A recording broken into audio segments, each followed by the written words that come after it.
statistical data that involves domestic violence is staggering. In the past 4 years,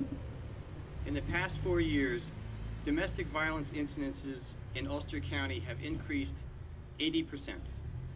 80%. If I were standing here this evening and said to you some other area of crime had increased by 80%, you would say we need to do something. Let's say I said DWIs have increased 80% in 4 years, or burglaries, or drug sales. People would call for action.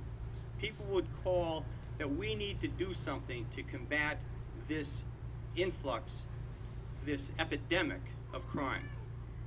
And that's why I want to extend my heartfelt appreciation to Kathy, because that's what we're doing here. We're trying to bring awareness to a problem, and with that awareness is the first step toward combating this problem. 2 years ago, 3.5% of the adult arrests in Ulster County were domestic violence.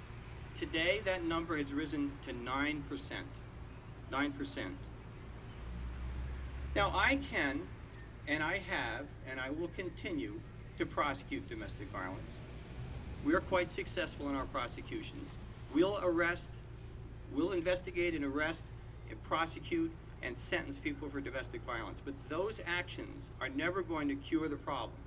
What we need to do is we need to work together as a community to take action against domestic violence. One of the things that we've done in the district attorneys across the state is we've reached out to our partners in the state legislature and said the laws that we have right now are not strong enough. They're not protecting the victims of domestic violence. And the state Senate has answered, and through their efforts, they have passed a law which I think is one of the most significant changes in domestic violence, and that is the recently passed obstruction of breathing statute. It's a phenomenal statute. Statistically, 65% of all of the victims of domestic violence are victims of some type of strangulation.